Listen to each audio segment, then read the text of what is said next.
Hello and welcome to JK Civil Services. This is a one-shot video on science and technology, and in this one-shot video I will try to cover all of your science and technology important topics that were in news since from last 1 year. And I hope that this much of information will help you to just revise the things, important science and technology topics that will help in your examination. So let's start. And today's first topic is about the xenobots. So let's know about what these xenobots are. So when we talk about these xenobots, what are these xenobots? Actually, these xenobots are named after an African cloud frog. Named after African cloud frog. And these xenobots are self-replicating robots. What? These xenobots are self-replicating robots. It means that these xenobots are capable of reproduction. What? They are capable of reproduction. It means that they are capable of cloning, right? And when these xenobots are capable of reproduction, capable of cloning, and these xenobots are made from the cells of the frog, developed from the cells of frogs. And when we talk about these xenobots, you can be asked in the examination that what xenobots are. These xenobots are self-replicating robots. और जब हम इन xenobots की बात करते हैं, the scientist has said that they could be used in the fluids and they can monitor the radioactivity. They can monitor the radioactivity, right? Pollutants, right? Drugs or diseases. So this is all about xenobots. So let's revise. What are these xenobots? These xenobots are self-replicating robots. These xenobots are self-replicating robots and they can reproduce. They are capable of reproduction, that they are capable of cloning. And these xenobots use the cells of the frog, and they are developed from the cells of the frog, and they can be used in monitoring of radioactivity, pollutants, drugs and diseases, right? So this is all about xenobots. अब बात करते हैं कुछ missions की. Space missions and their objectives. ये जो space missions है ये आपसे पूछा जा सकता है आपके एग्जामिनेशन में. लाइक दैट आर्टेमिस किसका मिशन है, गगनयान किसका मिशन है, डार्ट किसका मिशन है, एंड ड्रैगन फ्लाई का किसका मिशन है. एंड आपसे पूछा जा सकता है इनके ऑब्जेक्टिव्स क्या है. And it's a one liner question. You don't have to get into the nitty-gritty of these missions, technology कौन सी यूज़ है, बाकी वगैरह चीज़ इसके बारे में. You only have to just learn about the mission, what is the objective of the mission and mission किसका है. ठीक है. अगर हम कुछ मिशंस की बात करेंगे, रिसेंटली जो है आपके मिशंस कहाँ पे थे, आपकी न्यूज़ में थे, और इनके बारे में कुछ जानते हैं. पहला जो हम बात करते हैं आर्टेमिस की. ये जो आर्टेमिस है ये किसका है, ये किसका है, नासा का मिशन है. एंड ये जो आर्टेमिस है ये नासा का मिशन है और ये first woman and first person of colour on the moon है. ये एक मून मिशन है और ये फर्स्ट वुमन मिशन है. ये पहली बार किसी वुमन को मून पे भेज रहे हैं. ठीक है. एंड दूसरा कौन सा है, so the Artemis is from NASA and the mission of the objective of the mission is first woman and first person of color on moon. दूसरी बात करेंगे हम गगनयान की. ये जो आपका गगनयान है ये आपके इसरो का है. इसरो कहाँ का है, इंडिया का है. एंड ये जो गगनयान है ये डिमॉन्स्ट्रेट करेगा ह्यूमन स्पेस फ्लाइट को. और ये ह्यूमन स्पेस फ्लाइट कब भेज रहे, 2022 के फर्स्ट क्वार्टर में इंडिया जो है, इसरो जो है यहाँ पे स्पेस में एक ह्यूमन स्पेस फ्लाइट भेज रहा है. और ये गगनयान किसका है, ये इसरो का है. And it is going to demonstrate human space flight. अब बात करते हैं हम डार्ट की. किसकी, डार्ट की. डार्ट का फुल फॉर्म क्या है, double asteroid redirection test. double asteroid redirection test. और ये डॉट क्या है, ये एस्ट्रॉयड मिशन है। क्या है, एस्ट्रॉयड मिशन। और ये डार्ट किसका भी है, ये डार्ट किसका है, ये डार्ट भी किसका है, ये नासा का मिशन है। ठीक है, क्या डार्ट का full form, double asteroid redirection test. And ये जो डार्ट है ये क्या है, एस्ट्रॉयड मिशन है। और ये डार्ट किसका भी है, ये भी नासा का है। और ये डार्ट का ऑब्जेक्टिव क्या है, to take care of those asteroids which become harmful for Earth. To care of those asteroids which become harmful for Earth. अगर हमारे फ्यूचर में कोई भी एस्ट्रॉइड अर्थ की तरफ आ रहा है और it can B that asteroid can be harmful for earth, and dart mission का काम ही ये है, जो नासा का है, हमें टेक केयर करना है उन एस्ट्रॉइड्स को जो अर्थ के लिए हार्मफुल हो सकते हैं। ठीक है, और चौथा जो है, ये चौथा किसका है, ड्रैगन फ्लाई। ड्रैगन फ्लाई किसका भी का है, ये भी नासा का है। ठीक है, और ड्रैगन फ्लाई का ऑब्जेक्टिव क्या है, इसको कलेक्ट करने samples from Saturn's moon Titan. उसको सैंपल्स कहाँ से कलेक्ट करने, सैटर्न के मून, सैटर्न्स मून टाइटन से उसको अपने जो है सैंपल्स कलेक्ट करने हैं। सो 4 इंपॉर्टेंट मिशंस जो न्यूज़ में थे, आर्टेमिस किसका है, नासा का है। गगनयान किसका है, इसरो का है। डार्ट किसका है, नासा। एंड ड्रैगन फ्लाई भी किसका है, नासा का मिशन है। So you have to remember these things so that it can be asked in your examination about these missions and objective of these missions. ठीक है, अब बात करते हैं और एक मिशन की जो न्यूज़ में था। कौन सा मिशन न्यूज़ में था, China Chang'e 5 probe mission. China's Chang'e 5 probe mission. ये जो चाइना का चेंज 5 प्रोब मिशन है, it is a moon exploration programme. It's a related to moon, right. So it's China Change 5 program is moon exploration program. You have to remember this thing. And the mission was named after China's ancient moon goddess. ये जो mission है China Change 5 probe mission, it was named after China's ancient moon goddess. उसके नाम पे ये इस mission को रखा गया था, चाइना के ancient moon goddess के नाम पे इस मिशन को रखा गया था। एंड जो इसमें it was launch through the long March 5 rocket. जो चाइना चेंज 5 प्रोब जो है, इसको लॉन्च किया गया था किस रॉकेट से, चाइना के लॉन्ग मार्च 5 रॉकेट से इसको लॉन्च किया गया था। And this is China has now become the country after USA and Russia, जिसने जो ये मिशन किया है। ठीक है,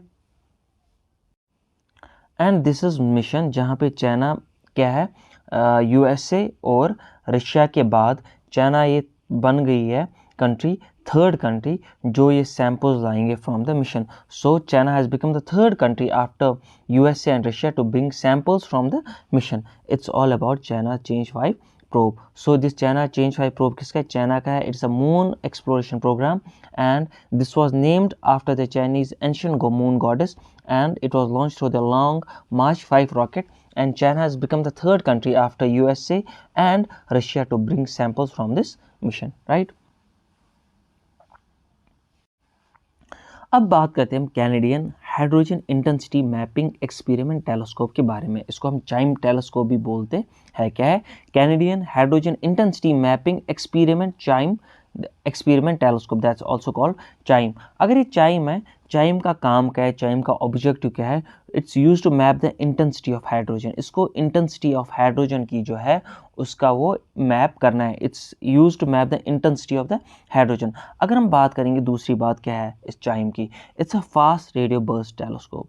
जो भी फास्ट रेडियो बर्स्ट होते हैं, actually we don't know the origin of these fast radio burst. और जो फास्ट रेडियो बर्स्ट है, they burst of radio waves and these bursts of radio waves are observed in the universe, and these fast radio bursts they radiate a lot of energy. What they radiate a lot of energy. What these fast radio bursts, and this is chime is related to the dark energy. When we talk about the expansion of the universe like that of Big Bang, it's related to that also. And when we talk about this chime, it's a radio telescope of Canada. It can be asked in your examination that chime किसका है, chime कहाँ का है, Canada का है। and this chime is used to observe the burst of the radio fast radio waves। जो burst होते हैं fast radio waves, उनको हमें ऑब्जर्व करना है, और it is use to map the intensity of the hydrogen. It's main objective is to map the intensity of the hydrogen, and this is also related to the dark energy and the expansion of the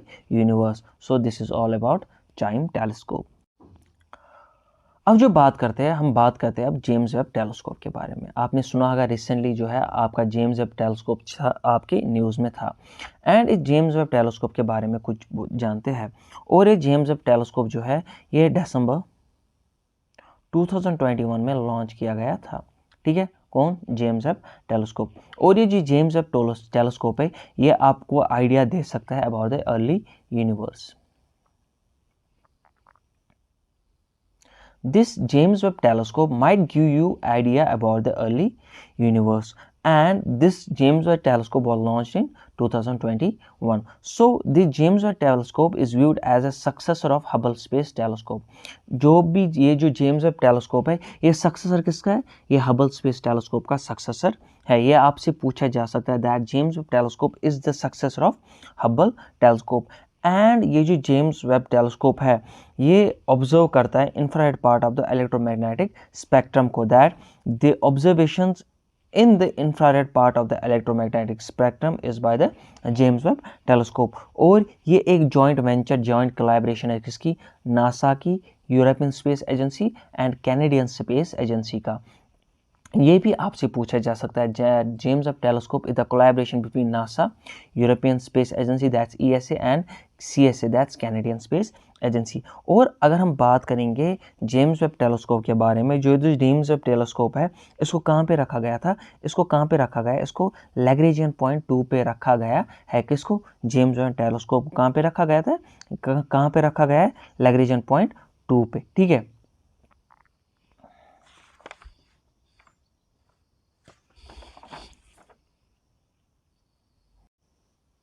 देखिए अगर हम बात करेंगे इस Lagrangian point की, हमारे पास space में 5 Lagrangian point होते हैं. That's Lagrangian point 1, Lagrangian point 2 and Lagrangian point 3, Lagrangian point 4 and Lagrangian point 5. ये जो लैग्रेंजियन पॉइंट 1, 2, 3 है ये सब क्या होते हैं? अनस्टेबल लैग्रेंजियन पॉइंट्स होते हैं. क्या? अनस्टेबल. और हमारा जो लैग्रेंजियन पॉइंट 4 और लैग्रेंजियन पॉइंट 5 है ये क्या होता है? Stable Lagrangian point. So how many Lagrangian points we have in space? L1, L2, L3 and ये सब क्या है? अनस्टेबल. और L4 और L5 क्या है? ये हमारे क्या है? Stable Lagrangian points. ठीक है, अगर हम अब बात करेंगे लैग्रेंजियन पॉइंट की, लैग्रेंजियन पॉइंट होता क्या है? ये जो आपका लैग्रेंजियन पॉइंट है ये आपका लैग्रेंजियन पॉइंट है या आपका stability and unstability of the gravity बोलता है. What? Stability and unstability of gravity. कौन? Lagrangian point. ठीक है, और ये जो लैग्रेंजियन पॉइंट्स है these are areas where gravity from the sun and gravity from the earth become balance the orbital motion of a satellite. और इसी Lagrangian point पे जो एरियाज होते हैं ग्रेविटी के, और जो ग्रेविटी आपके सन की और आपकी अर्थ की होती है वो बैलेंस किसको करती है? बैलेंस करती है किसकी? Orbital motion of the satellite को बैलेंस करती है. लैग्रेंजियन पॉइंट पे क्या क्या? जो आपके सन की ग्रेविटी है और अर्थ की ग्रेविटी है वो बैलेंस करती है किसको? ऑर्बिटल मोशन ऑफ द सन को. सो this is all about the James Webb telescope, and this James Webb Telescope might give you idea about the early universe. And this was launched in December 2021, and it's a joint collaboration of NASA, European Space Agency and Canadian Space Agency, and it's point in Lagrangian point 2, and it's a successor of Hubble Space Telescope, and it observes the infrared part of the electromagnetic spectrum. ठीक है, this is all about James Webb Telescope. अब बात करते हैं Parker solar mission की. ये Parker solar mission भी आपका न्यूज़ में था. ये जो पार्कर सोलर मिशन है ये अंडरस्टैंड करता है एटमॉस्फेयर सन का and magnetic field of the sun. This Parker solar mission understand the atmosphere of the sun. ठीक है, एंड क्या अंडरस्टैंड करता है? Magnetic field of the sun. What? This Parker solar mission. So the Parker solar mission understands the atmosphere of the sun and it understands the magnetic field of the sun. और ये जो Parker solar mission है ये किसका है? ये NASA का है. कौन सा? Parker solar mission is from NASA and it's the first ever mission to touch the sun. Which is the first ever mission to touch the sun? That's Parker Solar Mission. This can also be asked, examination, that the Parker Solar Mission is the first ever mission to touch the sun and it's from the NASA. and हम जब बात करते हैं Parker Solar Mission की, mission aims to detect the flow of energy that heats the corona. Mission का M क्या है? ये डिटेक्ट करता है उस फ्लो ऑफ एनर्जी को दैट हीट्स द कोरोना. और जो कोरोना है ये आउटरमोस्ट सरफेस किसका है? सन का. एंड जब हम क्रोमोस्फीयर से बाहर निकलते हैं the temperature increases near the corona and it's the first mission to touch the sun and it understands the atmosphere of the sun and it understands the magnetic field of the sun. What this Parker Solar and ये जो Parker Solar Mission है ये क्या है? ये help किसकी लेता है? ग्रेविटेशनल फील्ड ऑफ वीनस से लेता है. कौन? Parker Solar Mission. That's Venus flyby and Venus flyby gives gravity assist to the Parker Solar Mission and this Parker Solar Mission takes help from the gravitational field of the Venus, right? So this is all about the Parker Solar Mission. ये किसका mission है? ये इसरो का mission है, ठीक है. और ये गगनयान है, ये डिमॉन्स्ट्रेट करेगा human space flight to low earth orbit. ये 2023 में जो है गगनयान फर्स्ट क्वार्टर में ये डिमॉन्स्ट्रेट करेगा human space flight to low earth orbit. ये आपका लो अर्थ ऑर्बिट होता क्या है? ये वो ऑर्बिट है जो रिलेटिवली क्लोज टू द किसके होता है? अर्थ सरफेस के रिलेटिवली क्लोज होता है, उसको हम लो अर्थ ऑर्बिट बोलते हैं. और ये जो गगनयान है ये डिमॉन्स्ट्रेट करेगा पहली ह्यूमन स्पेस फ्लाइट को टू लो अर्थ ऑर्बिट, ठीक है. ये दोनों मिशन भेजेगा. It will have an unmanned mission and a manned mission. इसके 3 मिशन होंगे टोटल में, एक तो 2 अनमैन्ड मिशन और एक मैन मिशन होगा and it will be the first man mission of the ISRO and of India. और इंडिया जो है ये 4th कंट्री बन गई to have a man mission after USA, Russia and China. So India will be the 4th country to have a manned mission after USA, Russia and China, ठीक है. अगर हम बात करेंगे अब गगनयान की, जो इसरो का है, ये किस रॉकेट में भेजा जाएगा वो कौन सा होगा? GSLV Mark 3 and GSLV Mark 3 rocket will be used to just send this Gaganyaan to the low earth orbit and it will be a space mission. और इसमें एक आपको ह्यूमन रोबोट भी भेजा जाएगा एंड वो जो होगा ह्यूमन रोबोट वो लेडी ह्यूमन रोबोट होगी एंड उस लेडी ह्यूमन रोबोट को हम क्या बोलते हैं? व्योममित्र. क्या बोलते हैं? Vyommitra. This is a lady human robot and this is a Gaganyaan mission and इसको हम मैन मिशन भी बोलते हैं. क्या? मैन मिशन भी हम इसको बोलते हैं, ठीक है. अगर हम बात करेंगे फॉर एग्जांपल यहाँ पे स्मॉल सैटेलाइट लॉन्च व्हीकल्स की बारे में बात करेंगे. ये जो स्मॉल सैटेलाइट लॉन्च व्हीकल है ये भी अपने सैटेलाइट्स को कहाँ भेजते हैं? लो अर्थ ऑर्बिट में, ठीक है. और जो ये स्मॉल सैटेलाइट लॉन्च व्हीकल है इनका जो ये कितना वेट होना चाहिए? That's up to the 500 kg like that of Gaganyaan. Gaganyaan को कहाँ पे भेजा जा रहा है? लो अर्थ ऑर्बिट मिशन में. और ये जो आपका जो स्मॉल सैटेलाइट लॉन्च व्हीकल है ये आपका इसका नोडल एजेंसी कौन है? New space India limited. New space India limited. से these are some extra points. जो SSLV small satellite launch vehicle है इसकी नोडल एजेंसी कौन सी है? न्यू स्पेस इंडिया लिमिटेड इसकी नोडल एजेंसी है, ठीक है.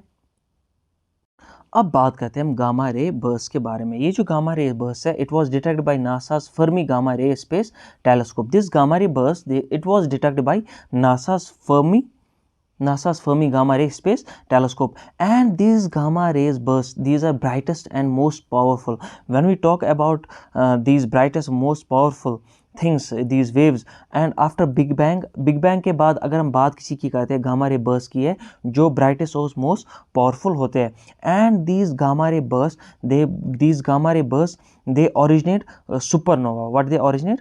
Supernova. ये originate करते हैं supernova जिनको हम hypernova कहते हैं. क्या कहते हैं? नोवा। कौन? ये जो गामा रे बर्स्ट है या आपका ओरिजिनेट करता है क्या? सुपरनोवा, जिनको हम हाइपरनोवा भी कहते हैं। और ये जो आपका सुपरनोवा है, जब आपका मैसिव स्टार डाई होता है, when massive star dies they undergo something called supernova, and this supernova is that's explosion. What is this supernova? That's when massive stars die, they undergo something called supernova, and that's explosion. And it happens at the core of massive stars, and this when it happens at the core of massive stars, and it releases a lot of energy, that's what we call as supernova. And hypernova क्या होता है? When stars with mass 5 to 10 times the mass of the sun. Hypernova is the stars with mass 5 to 10 times the mass of the sun. This is what we call as supernova and hypernova. And this gamma ray burst, it was first detected by Fermi Gamma Ray Space Telescope, and they are caused by the death of massive stars. The reason for this gamma ray burst is the death of massive stars. When these massive stars die, they cause gamma ray burst, and they are most powerful events in the universe. After the Big Bang, the most powerful events in the universe are gamma ray burst, and which can be detected billions of light years ago. And these gamma ray bursts can be detected billions of light years away. This gamma ray burst can be detected. And in light year क्या होता है? The distance traveled by light in 1 year is called light year. And this is all about what we call as gamma ray burst.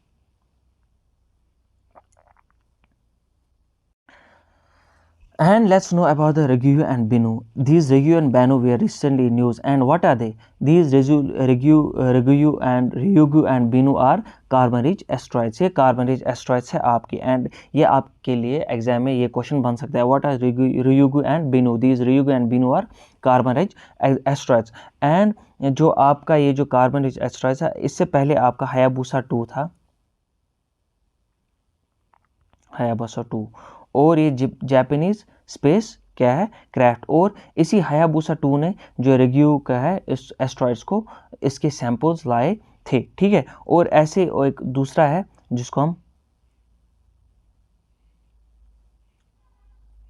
Osiris racks बोलता है, और इस Osiris racks ने कौन से सैंपल्स लाए? बेनू एस्ट्रॉइड्स के सैंपल्स लाए. हायाबुसा 2 जो है, हायाबुसा 2 स्पेसक्राफ्ट कहाँ का है? जापान का. और इस हायाबुसा 2 ने कौन से सैंपल्स लाए?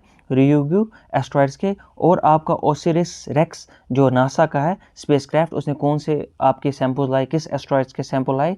बेनू एस्ट्रॉइड के सैंपल्स लाए. सो आपसे ये पूछा जा सकता है that Ryugu and Bennu were recently in news, and what are they? These are carbon rich asteroids. ठीक है. अब जानते हैं कुछ आदित्य L1 मिशन के बारे में. ये जो आदित्य L1 मिशन है, ये किसका है? ये इसरो का मिशन है. देखिए, ये इसरो का मिशन है. और ये जो आदित्य L1 मिशन है, ये मिशन है सन मिशन. कौन सा मिशन है?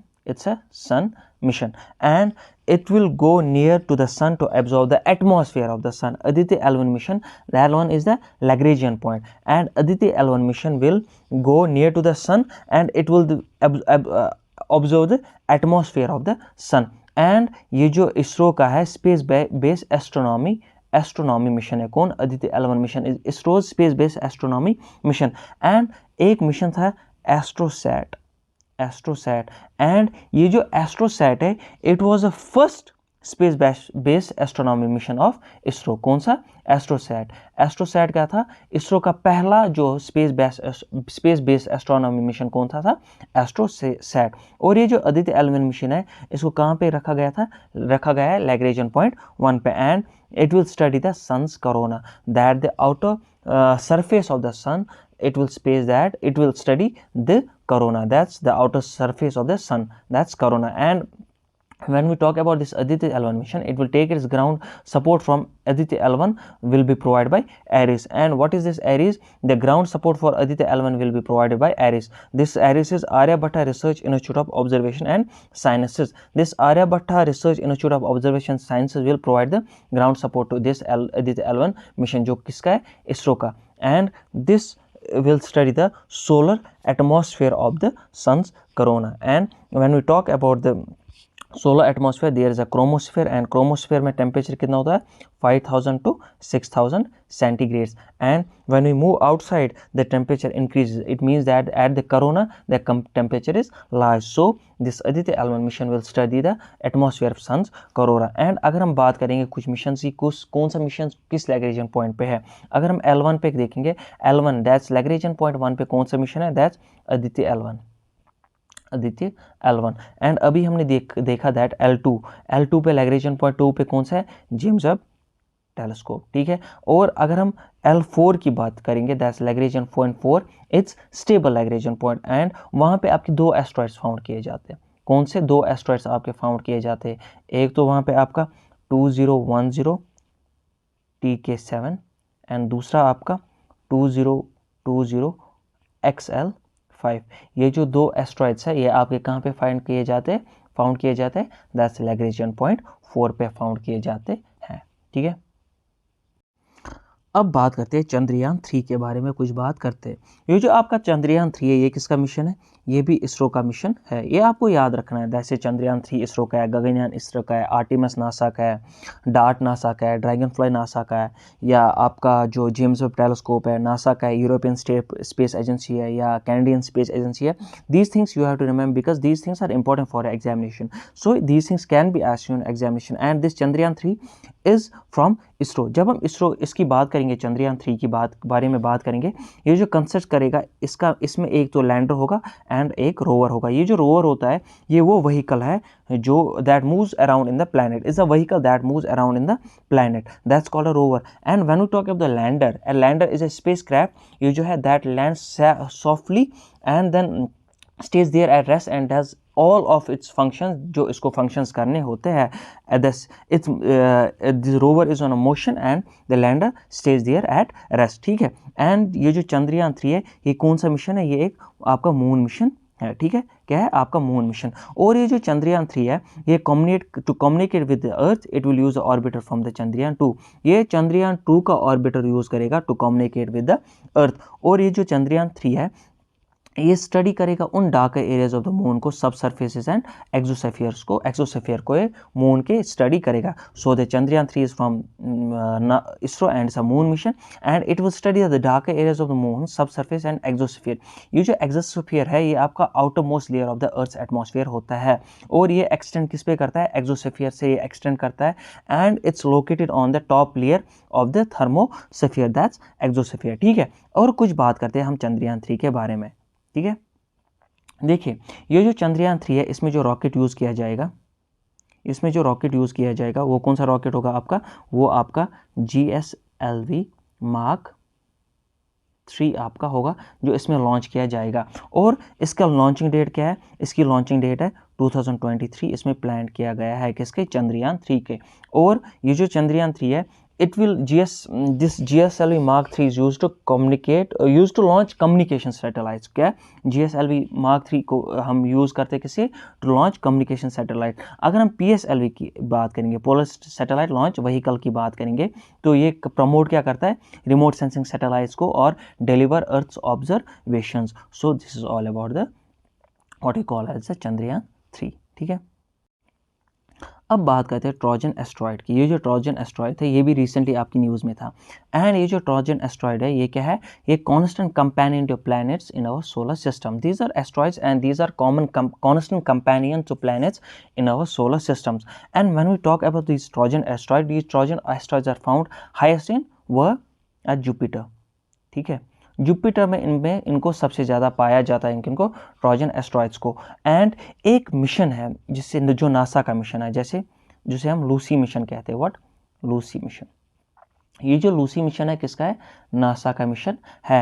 एंड इस लूसी मिशन को क्या करना है, ये कब प्लान किया गया है, 2023 में। एंड इस लूसी मिशन का प्लान क्या है, to study the Trojan asteroid of Jupiter. The Lucy mission can be asked again in examination, it's plan to be in 2023 and this is from NASA, and objective of the Lucy mission is to study Trojan asteroids of Jupiter. Jupiter के Trojan asteroid इसको इनको study करना है। सो अगर आपके exam में पूछा जाएगा what is Trojan asteroid, these are constant companions to planets in our solar system and these are highest in Jupiter, and there is a mission that's called Lucy mission from NASA, and it will study the Trojan asteroids of Jupiter, right?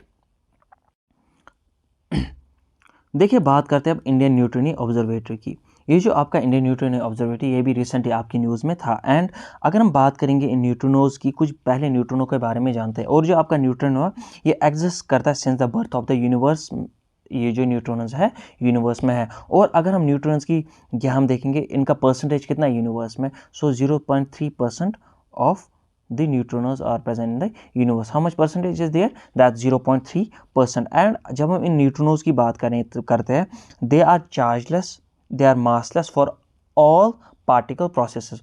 सो आपसे पूछा ये भी जा सकता है what are neutrons, these neutrons are chargeless and these are massless for all particle processes.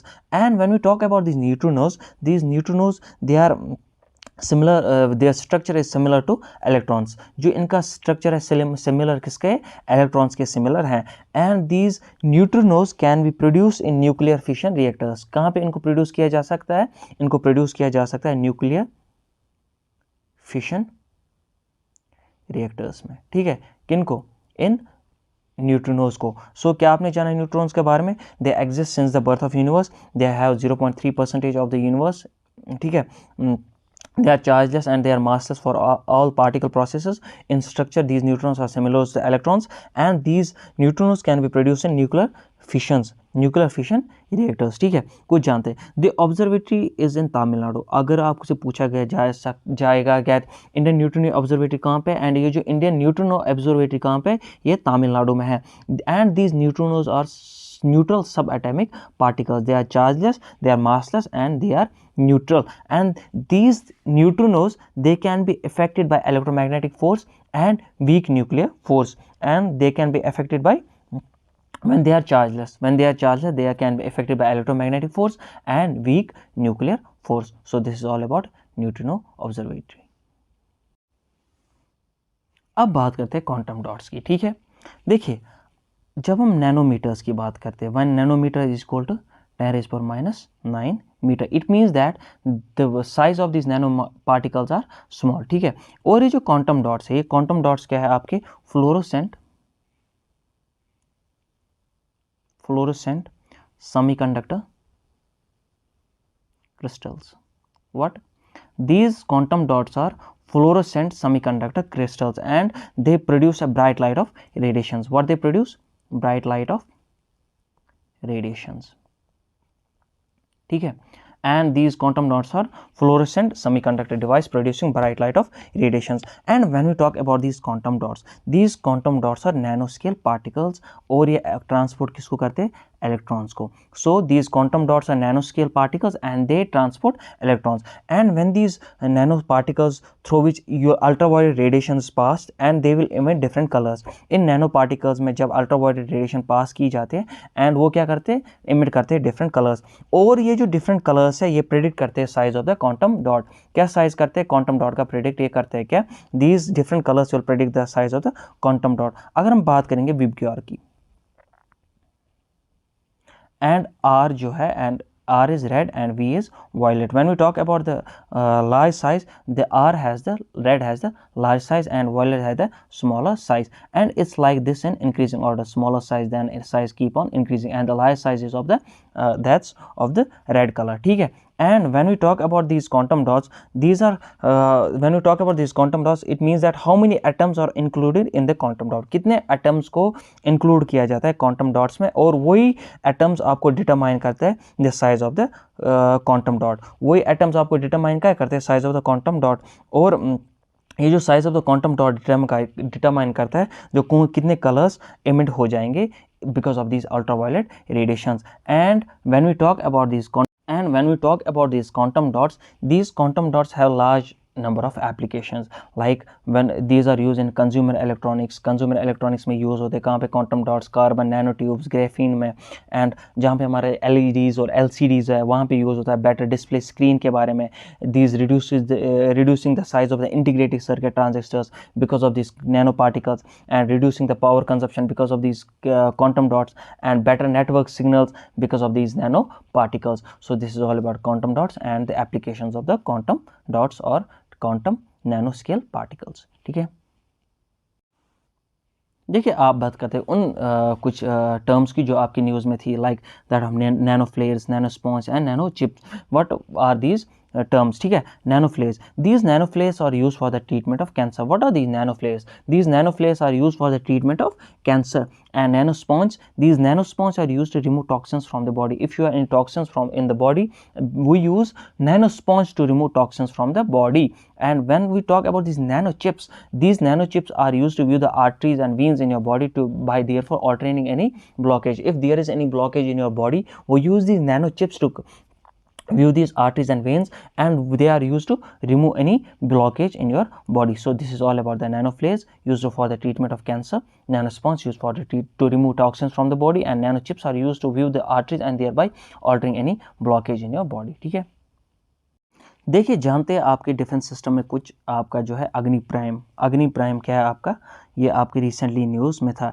ये एक जो है न्यू जनरेशन एक न्यूक्लियर कैपेबल बैलिस्टिक मिसाइल है, और जिसकी रेंज कितनी है 1000 से 2000 किलोमीटर्स की, किसकी, अग्नि प्राइम की. और जब हम बात करते हैं बैलिस्टिक मिसाइल्स की, ये जो बैलिस्टिक मिसाइल्स क्या होता है, ये आपकी प्रोजेक्टाइल मोशन को यूज़ करते हैं to deliver warheads on the target. When the missiles use projectile motion to deliver warheads on the target, उनको हम बैलिस्टिक मिसाइल्स बोलते हैं. और ये जो अग्नि प्राइम है ये एक बैलिस्टिक मिसाइल है, और ये एक अग्नि प्राइम आपका सरफेस टू सरफेस मिसाइल है, और जिसको हम ग्राउंड टू ग्राउंड मिसाइल भी बोलते हैं. और ये सरफेस टू सरफेस मिसाइल क्या होता है, ये लॉन्च किया जाता है फ्रॉम द ग्राउंड और द सी, और उसको स्ट्राइक भी कहाँ के स्ट्राइक टारगेट कहाँ भी इसका होता है, लैंड या सी पे भी इसका स्ट्राइक टारगेट होता है. इसको हम ग्राउंड टू ग्राउंड या सरफेस टू सरफेस मिसाइल बोलते हैं. और ये जो आपका अग्नि प्राइम है ये आपका surface to surface ballistic missile है. और अगर हम बात करें इंडिया की, there are so many surface to surface missile, जैसे अग्नि है, ब्रह्मोस है, पृथ्वी है, ये सब प्रलय है,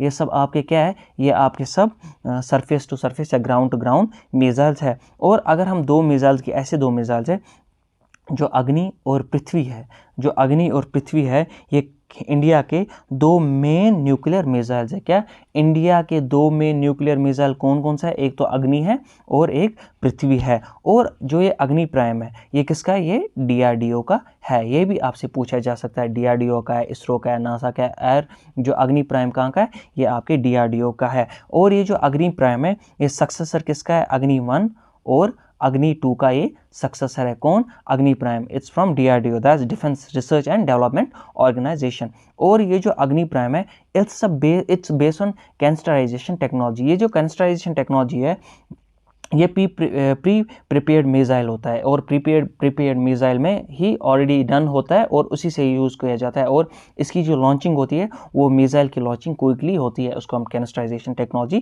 कहते हैं. और जो आपका अग्नि प्राइम है ये इसका है, DRDO का है. ठीक है, देखिए INS विक्रांत की बात करते हैं. ये जो INS विक्रांत है ये इंडिया का पहला इंडिजिनस बिल्ट एयरक्राफ्ट है, और विक्रांत को हम संस्कृत में क्या कहते हैं, करेजियस बोलते हैं. एंड INS विक्रांत को इंडिया का इंडिया का first indigenous built aircraft carrier बना. और विक्रांत का मतलब करेजियस होता है. और इसको किसने बनाया, it has been build by Cochin Shipyard Limited, that's in Kerala. जो केरला में कोचिन शिपयार्ड लिमिटेड है उसने इसको बनाया, किसको, INS विक्रांत को. एंड आपसे ये पूछा जा सकता है which is the first indigenous built aircraft in India, that's INS Vikrant. याद रखिएगा ये. देखिए एक्सरसाइज मिलान भी आपकी न्यूज़ में थी. ये जो एक्सरसाइज मिलान है ये इंडिया नेवीज़ की लार्जेस्ट एक्सरसाइज है, हमेशा याद रखिएगा. जो एक्सरसाइज मिलान है, जैसे बहुत सारी एक्सरसाइज होती है, ड्रिल्स होती है नेवी की तरफ से, एयरफोर्स की तरफ से, या आपकी इंडियन आर्मी की तरफ से. ये जो एक्सरसाइज मिलान है ये एक्सरसाइज मिलान इंडिया नेवी की लार्जेस्ट एक्सरसाइज है, और इसको कंडक्ट किया जाता है 1 से 2 ईयर्स. आपसे ये पूछा जा सकता है एक्सरसाइज मिलान किसका है, इंडियन नेवी का है, इंडियन एयरफोर्स का है, इंडियन मिलिट्री फोर्स का है. आपकी जो एक्सरसाइज मिलान है किसकी है, India navy's largest exercise, and it's conducted once every 2 years. ठीक है, देखिए, और एक जो है आपकी न्यूज़ में था आईएनएस वैगशीर। ये जो वैगशीर है, वैगशीर एक सैंड फिश है एंड डीप ओशनिक प्रेडेटर है। कहाँ पे? इंडियन ओशन में, उसके नाम पे इसको रखा गया है। That's Vagsheer is a fish in Indian ocean. और ये जो वैगशीर है, it has been built under project 75 with technology transfer from France. इसकी जो टेक्नोलॉजी ट्रांसफ़र है वो कहाँ से है? फ्रांस से है, और इसको बिल्ड किया गया है अंडर प्रोजेक्ट 75। और ये इंडिया का 6th सबमरीन स्कॉर्पियन क्लास है। ये जो आयन वैगशीर है, ये क्या है? स्कॉर्पियन सबमरीन, एक स्कॉर्पियन क्लास का है। एंड ये सबमरीन, ये जो स्कॉर्पियन क्लास के ये जो वैगशीर या कुछ है, स्कॉर्पियन क्लास होता क्या है? ये जो स्कॉर्पियन क्लास आपका है, ये पावर्ड होता है by diesel electric propulsion system से ये पावर्ड किया जाता है। And this is a 6th submarine in Scorpene class. कौन? INS Vagsheer. So it can be asked in your examination that's what is INS Vagsheer? It's a 6th submarine in scorpion class under project 75, and the technology is transferred from France, and the Vagshi is a fish and named after a sandfish that's in Indian Ocean। ठीक है। देखिए, iron beam, ये iron beam भी recently news में था। ये iron beam किसका है? ये इंडिया आयरन बीम किसका है? ये बिलोंग करता है किसको? इसराइल को। और ये जो आयरन बीम है, ये आपका, ये वर्ल्ड का first energy based weapon system है। क्या? Iron Beam is a world's first energy based weapon system and this is used to shooting off incoming missiles by laser. जब कोई इनकमिंग मिसाइल्स आते हैं तो उसको शूट करने के लिए हम लेज़र जो यूज़ करते हैं, और ये एनर्जी बेस्ड होता है। एनर्जी बेस्ड का मतलब क्या है? It damage it's target with highly focus energy without A solid projectile, including इसमें लेजर्स आते हैं, माइक्रोवेव्स आते हैं, पार्टिकल बीम्स आते हैं, आपके साउंड बीम्स आते हैं। और ये जो है आयरन बीम वर्ल्ड का पहला एनर्जी बेस्ड वेपन सिस्टम बना। एंड ये यूज़ करता है लेज़र को shoot down it's targets. When भी आपका कोई इनकमिंग मिसाइल होता है तो उसको शूट करने के लिए जो इसराइल का ये आयरन बीम है यूज़ करता है लेज़र को। एंड जो आयरन बीम है ये किसको बिलोंग करता है? इसराइल को। ये भी आपके एग्जाम में पूछा जा सकता है that Iron Beam is the world's first energy based weapon system and it use laser to shoot targets and it belongs to the Israel. ठीक है, दैट्स आयरन बीम।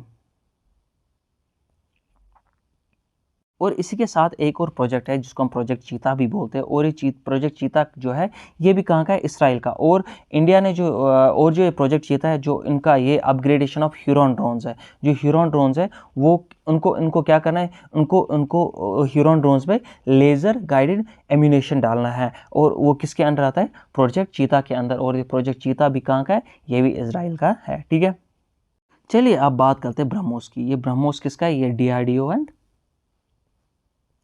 ये डीआरडीओ और रशिया का एक जॉइंट कोलैबोरेशन है। क्या? ब्रह्मोस। और ये जो ब्रह्मोस है ये फास्टेस्ट क्रूज मिसाइल है दुनिया का। BrahMos is a fastest cruise missile, ठीक है, ऑफ द वर्ल्ड। कौन? BrahMos. And it's a ramjet based supersonic cruise missile. ये ramjet based supersonic cruise missile होता है, क्रूज मिसाइल है। और सुपरसोनिक क्या होता है? जो ट्रैवल करता है faster than the speed of the sound. और इसकी रेंज कितनी है? किसकी? ब्रह्मोस की। The range is 100 to 500 kilometres. And ये किसका है? रशिया और डीआरडीओ का। और अगर हम बात करते हैं रैमजेट बेस की, ये रैमजेट बेस क्या होता है? ये air breathing jet engine system होता है जहाँ पे यूज़ हम करते हैं forward motion of the engine, जहाँ जो forward motion of the engine वो प्रोड्यूस क्या करता है? थ्रस्ट को प्रोड्यूस करता है। ठीक है। और जो ये ब्रह्मोस है, ये ब्रह्मोस दो नदियों के नामों से बना है। क्या? दो नदियों के नामों से। एक तो BRAH है, Brahmaputra is from India. And दूसरा मॉस्कोवा। मॉस्कोवा कहाँ का है? रशिया का। मॉस्कोवा एंड ब्रह्मपुत्र, इन दो रिवर्स को मिलाने से क्या बना है? ब्रह्मोस। और ये जो ब्रह्मोस है ये किस पे बेस है? रशिया का एक supersonic anti ship cruise missile है that's known as P800 Onyx. ये P800 ऑनिक्स पे बेस्ड है। क्या? ब्रह्मोस। और ये ब्रह्मोस किसका जॉइंट कोलैबोरेशन है? एक तो डीआरडीओ का और एक रशिया का। ठीक है। अब बात करते हैं किसकी? कोल गैसिफिकेशन की। ये जो कोल गैसिफिकेशन है ये किसके लिए यूज़ होता है? ये आपका यूज़ होता है to जनरेट इलेक्ट्रिसिटी जनरेशन के लिए आपका कोल गैसिफिकेशन यूज़ होता है। इंस्टेड ऑफ अगर हम इंस्टेड ऑफ बर्निंग गैस, हम क्या करते हैं? हम गैस को कन्वर्ट करते हैं इनटू सिंथेटिक गैस और सिन गैस उसको हम बोलते हैं। और ये जो सिन गैस या सिंथेटिक गैस होता है ये प्राइमरी किसका होता है? Mixture of H2 and CO। किसका? H2 और CO का प्राइमरी मिक्सचर होता है। उसको और इसके जो बाई प्रोडक्ट्स होते हैं, फॉर एग्जांपल इनमें जो होता है कार्बन डाइऑक्साइड होता है और H2S हाइड्रोजन सल्फाइड भी इसमें होता है। और ये जो कोल गैसिफिकेशन है या आपका सिंग गैस है, ये प्रोड्यूस करता है और हम एनर्जी फ्यूल्स हम इससे रिसीव करते हैं, जैसे मिथेनॉल है, इथेनॉल है, अमोनिया है, या पेट्रोकेमिकल प्रोडक्ट्स भी हम इससे यूज़ करते हैं। But the CO2 and H2S hydrogen sulphide are in small constituents, but mainly जो सिनगैस होता है वो किसका मिक्सचर होता है, H2 एंड CO का मिक्सचर होता है, ठीक है। और जो कोल गैसिफिकेशन है, हम इसको कोल को कन्वर्ट करते हैं किसमें, सिंथेटिक गैस में, और कोल गैसिफिकेशन को इसको हम यूज़ करते हैं इलेक्ट्रिसिटी जनरेशन में, ठीक है। और जो बजट 2022-2030 में जो प्रपोज किया था, 4 कोल गैसिफिकेशन प्लांट्स में इंडिया में जो प्रपोज किए गए हैं। और ये जो कोल गैसिफिकेशन है, it's considered to be a cleaner option than burning of coal. Burning of coal से आपको क्लीनर ऑप्शन जो है कोल गैसिफिकेशन है, because to combat the mitigate the climate change and the global warming, these steps are taken by the India and by the Indian government। और उन्होंने कहा कि that these coal gasification can be used in iron and steel industries, these can be used in chemical industries, these can be used to generate electricity and etc. So this is about the coal gasification, ठीक है। अब बात करते हैं shell gas की। ये shell gas होता है, ये मिक्सचर किसका होता है, हाइड्रोकार्बन्स का, एंड इसका प्राइमरी कंपोनेंट कौन होता है, मीथेन, ठीक है। The shale gas is a mixture of hydrocarbons and the primary component is methane, ठीक है। ये जो शेल गैस है ये फाउंड किया जाता है below conventional crude oil deposit. देखिए, अगर पहला कोल है, कोल के नीचे क्रूड ऑयल होता है, और क्रूड ऑयल के नीचे क्या होता है, शेल होता है, ठीक है। अगर आप बात करेंगे ये जो बिलो कितना होता है, अगर हम कन्वेंशनल क्रूड ऑयल डिपॉजिट्स की बात करें, वो कितनी डेप्थ पे पाया जाता है, एट 1500 मीटर्स। जब हम इसकी शेल गैस की बात करते हैं, ये कहाँ तक पाया जाता है, at the depth of 2500 to 5000 metres पे इसको पाया जाता है। So the shale gas is found below conventional crude oil deposits, and the shale gas is a mixture of hydrocarbons and the primary component is methane, ठीक है। अगर हम बात करेंगे, इसमें हाइड्रोलिक फ्रैकिंग जो है यूज़ किया जाता है to extract shale gas at high water usage. बहुत हाई वाटर यूसेज की जाती है और उसकी वजह से हम इस शेल गैस को एक्सट्रैक्ट करते हैं। उसको हम हाइड्रोलिक फ्रैकिंग और हाइड्रोलिक फ्रैक्चरिंग भी बोलते हैं। ये वो प्रोसेस है जब हम इंजेक्ट करते हैं वाटर को या सैंड को या केमिकल्स को into a well to break up the underground bedrock को हम ब्रेकअप करते हैं, एंड उसमें से हम फ्री अप करते हैं ऑयल को और गैस रिजर्व को, और उसकी वजह से हम इसको हाइड्रोलिक फ्रैकिंग की वजह से एक्सट्रैक्ट करते हैं किसको, शेल गैस को, या करते हैं इसको हॉरिजॉन्टल ड्रिलिंग की वजह से भी इसको हम एक्सट्रैक्ट कर सकते हैं। और अगर हम बात करेंगे largest producers of shale gas in the world, कौन कौन सा, एक तो USA and Russia are the largest producers of shale gas in the world. So this is all about the shale gas, ठीक है। जो एक चीज़ है, अब जानते हैं किसके, बायोफ्यूल्स के बारे में। एक चीज़ है जिसको हम मिथेनॉल इकोनॉमी कहते हैं, और ये मिथेनॉल इकोनॉमी किसकी तरफ से था, नीति आयोग की तरफ से था। और इन्होंने कहा कि अगर आपको मिथेनॉल को एक्सट्रैक्ट करना है, गेट करना है, को कहाँ से हम कर सकते हैं, हाई ऐश कोल से कर सकते हैं, एग्रीकल्चर वेस्ट से कर सकते हैं, थर्मल पावर प्लांट से करते हैं, नेचुरल गैस से करते हैं, और जो म्युनिसिपल सॉलिड वेस्ट या कोल से भी करते हैं। और अगर हम बायोफ्यूल्स की बात करेंगे, ये जो बायोफ्यूल्स है इनको हम ब्लेंड करते हैं। Methanol can be use directly और can be blended with the petrol. ये जो मिथेनॉल है इसको हम डायरेक्टली यूज़ कर सकते हैं, और इसको हम ब्लेंड कर किसके साथ कर सकते हैं, पेट्रोल के साथ भी ब्लेंड कर सकते हैं। अगर हम B100 की बात करेंगे, ये जो B100 है ये प्योर फॉर्म ऑफ बायोडीजल होता है। देखिए, बहुत सारे होता है, B5 है, इसमें कितना है, 5% ऑफ ब्लेंडिंग होता है किसकी, बायोडीजल की। B5 में कितना ब्लेंड होता है बायोडीजल, 5% ऑफ बायोडीजल। अगर हम B20 की बात करेंगे, 26 to 20% होता है कितना, बायोडीजल। और अगर हम B100 की बात करेंगे, 100% ऑफ बायोडीजल इसमें होता है। So purest form of biodiesel is B100। This can be asked in the examination that B100 is the purest form of biodiesel. And B5 में कितनी परसेंट ब्लेंडिंग होती है, 5% ब्लेंडिंग ऑफ बायोडीजल। B20 में 6 to 20% blending of biodiesel, and B100 में is the B100 is the purest form of biodiesel. When we talk about the biodiesel, it can be obtained from slaughtered chicken waste. It can be used obtained from municipal solid waste, and this biofuels was in news because of this methanol economy that was just launched by what we call as NITI Aayog, ठीक है। देखिए अब बात करते हैं solid state lithium metal batteries की। और solid state lithium metal batteries ने किसको रिप्लेस किया है? लिथियम आयन बैटरीज को इन्होंने रिप्लेस किया।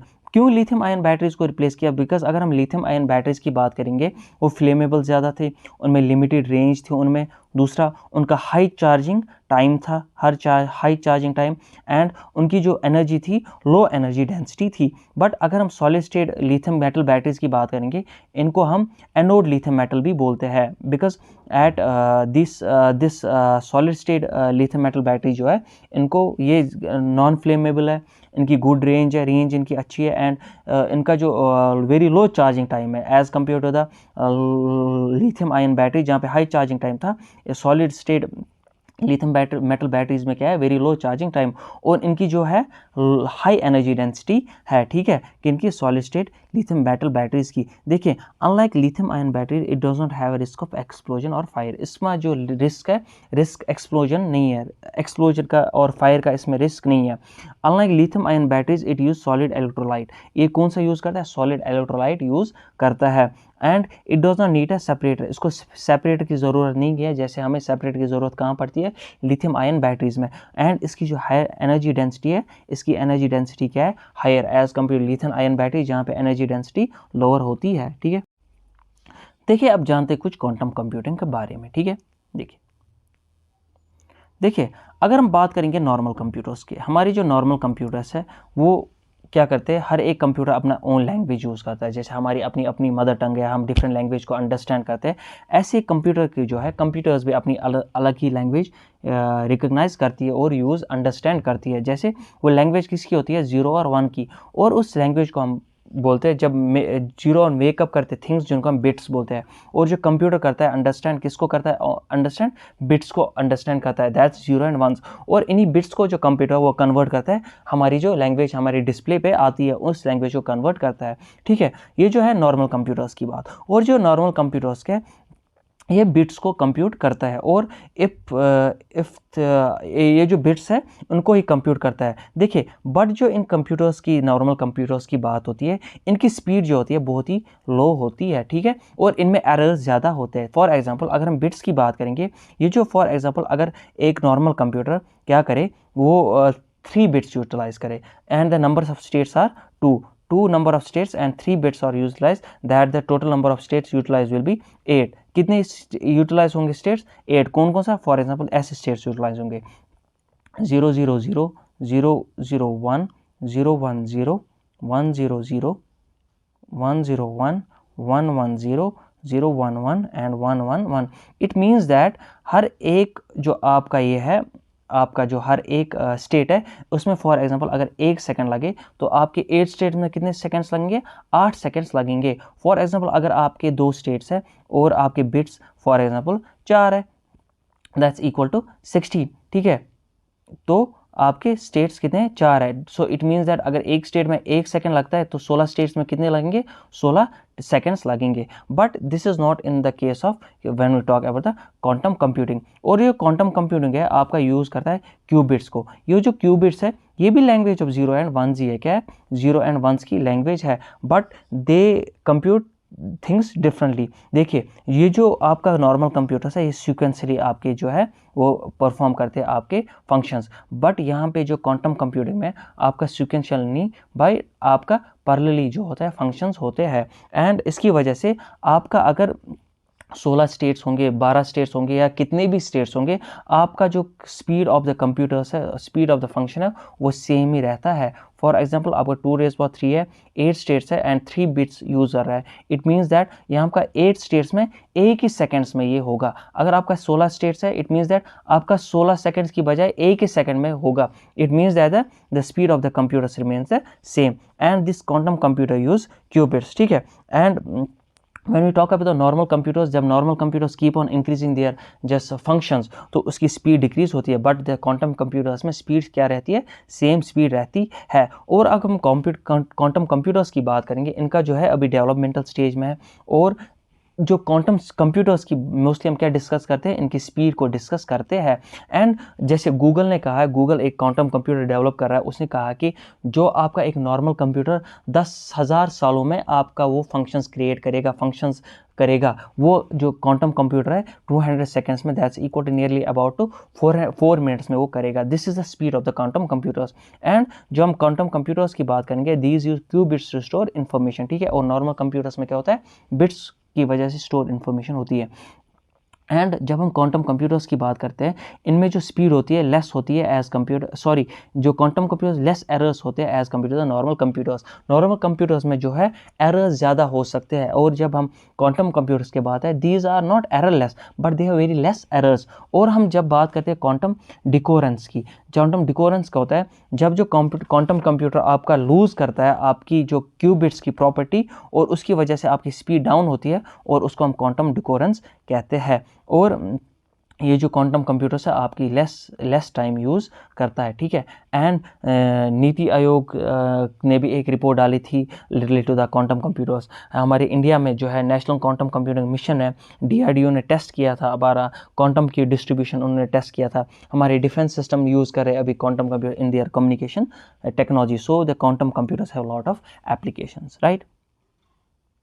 देखिए, आप बात करते हैं डी वेब की। ये जो डी वेब आपका है, पहले बात करते हैं सरफेस वेब की। आपका जो सरफेस वेब है, जो आप सर्च कर पाते हो या आप देख पाते हो, लाइक दैट ऑफ व्हाट्सएप है, गूगल है, फेसबुक है, ट्विटर है, यूट्यूब है, वो आपका मोर देन कितना नहीं है, that's up to 5%, nor more than the 5%, उसको हम सरफेस वेब बोलते हैं। और उसके बाद आता है आपका डीप वेब। ये जो आपका डीप वेब है, ये नॉन सर्चेबल होता है, like that of banking services. Banking services आपको लॉगिन पासवर्ड मांगता है to just use that service, उसको हम डीप वेब बोलते हैं। और ये किस में होता है, इनक्रिप्टेड फॉर्म में होता है। और डीप वेब के अंदर ही एक है जिसको हम डार्क वेब भी बोलते हैं। और ये डार्क वेब जो है, ये इलीगल एक्टिविटीज़ के लिए होता है, कंप्लीटली हिडन होता है, और ये इनक्रिप्टेड फॉर्म में इंफॉर्मेशन होती है।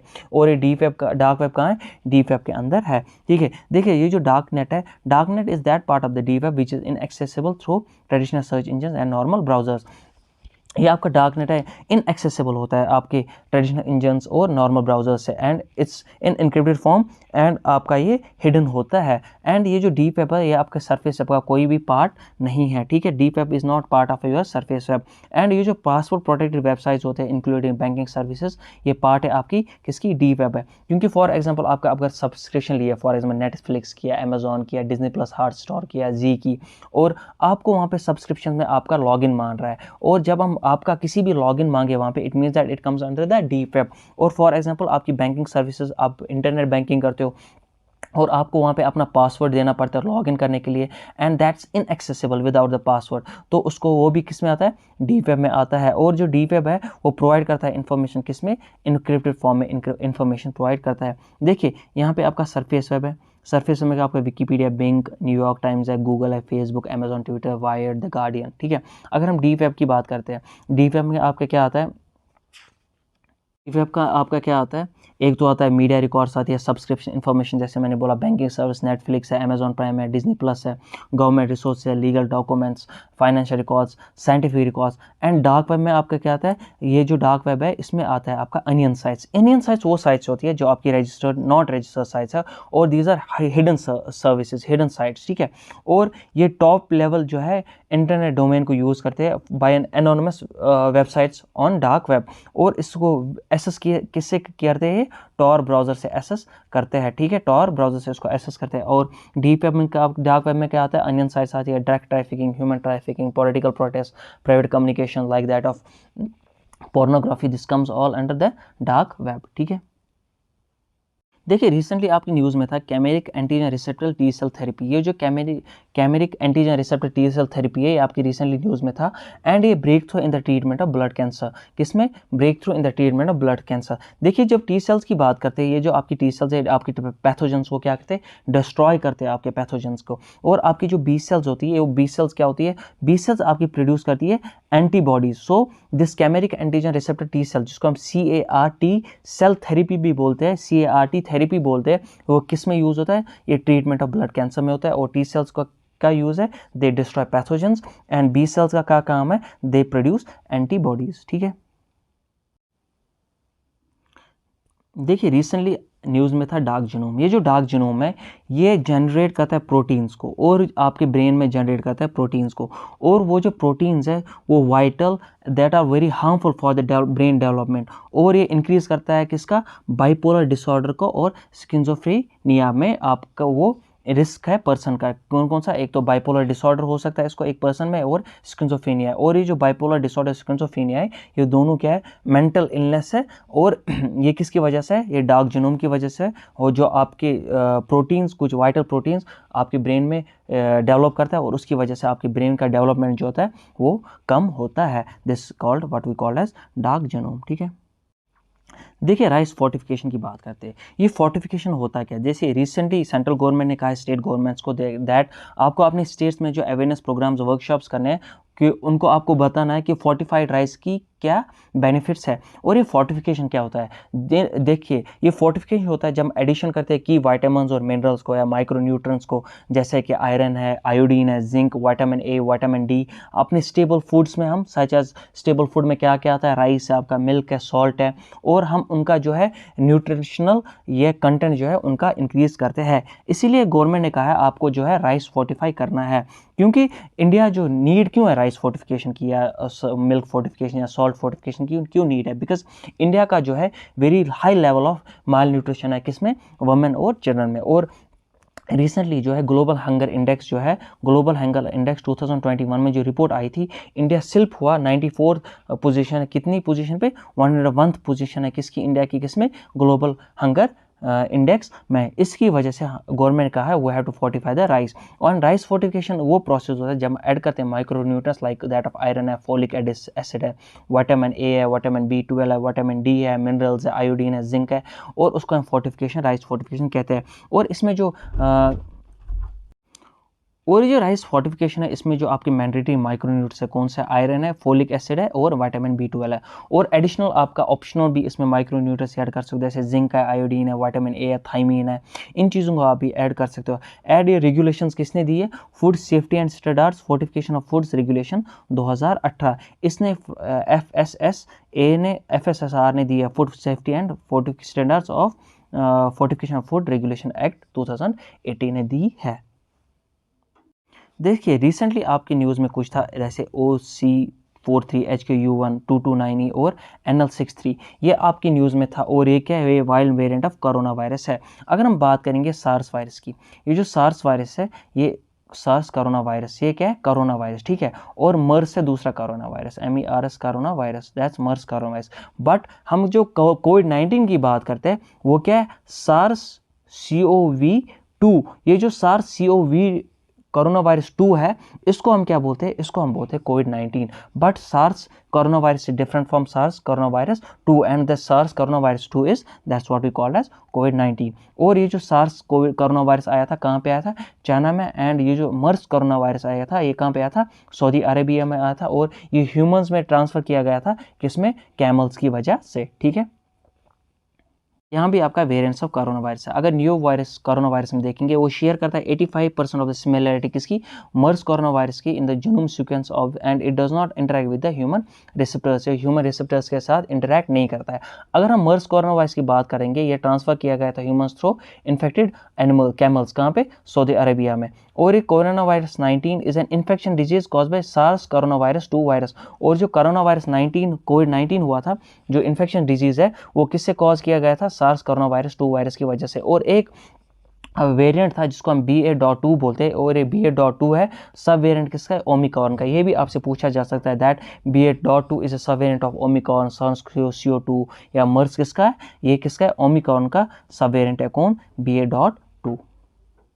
देखिए अब बात करते हैं कोरोना वायरस की। जो कोरोना वायरस है कैटेगराइज किया है, जो चार इनमें कैटेगराइज किया गया है। एक तो अल्फा है, एक बीटा, गामा और डेल्टा कोरोना वायरस है। अगर हम अल्फा और बीटा कोरोना वायरस की बात करेंगे, ये अल्फा और बीटा कोरोना वायरस है, ये कॉमनली इन्फेक्ट किनको करता है, मैमल्स को करता है, बैट्स को करता है, और ह्यूमंस को इन्फेक्ट करता है, कौन, alpha and beta corona virus. ये याद रखेगा that alpha and beta corona virus commonly infect what, mammals, bats and humans. And when we talk about the gamma and delta corona virus, and and the gamma and delta coronavirus mainly affects what? Birds. It's a good question and can be asked in examination that alpha and beta coronavirus can commonly infect mammals, bats and humans, and gamma and delta mainly affects, that's what we call as birds. ठीक है, देखिए अब बात करते हैं किसकी, black fungus के बारे में बात करते हैं। और इस ब्लैक फंगस को हम क्या बोलते हैं? म्यूकर माइकोसिस, म्यूकर माइकोसिस भी हम इसको बोलते हैं। और ये जो ब्लैक फंगस है ये रियल फंगल इन्फेक्शन है, और इसको ये किससे होता है? ग्रुप ऑफ मोल्ड्स की वजह से होता है, जिसको हम म्यूकोरमाइसीट्स बोलते हैं। क्या बोलते हैं इनको?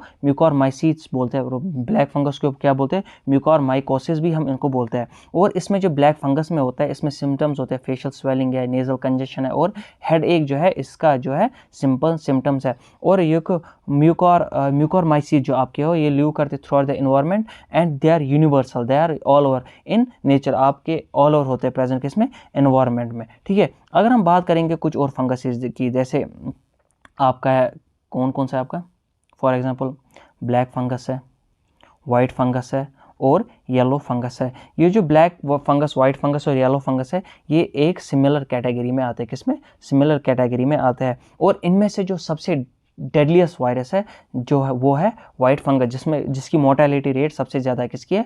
वाइट फंगस की वाइट फंगस की सबसे ज़्यादा मोर्टेलिटी रेट है, and this is a deadliest version of this fungus category. ठीक है, और अगर हम बात करेंगे अब ग्रीन फंगस की, ये जो ग्रीन फंगस होता है ये किसकी वजह से होता है? और ये जो ग्रीन फंगस है एक डिफरेंट कैटेगरी है as compare to black fungus, white fungus और येलो फंगस से। ग्रीन फंगस क्या है? डिफरेंट कैटेगरी है, और ये किसकी वजह से होता है? ये आपके एस्परगिलस की वजह से होता है। किसकी वजह से होता है? एस्परगिलस की वजह से आपका क्या होता है? ग्रीन फंगस होता है। सो this is all about one shot video on science and technology. इसके अलावा भी कुछ ऐसे टॉपिक्स होंगे जो शायद मैंने कवर नहीं कर पाए इस वन शॉट वीडियो में, but I thought that these topics are most important. So I hope that you like this video. So like, comment and subscribe to JK Civil Services. Thank you very much.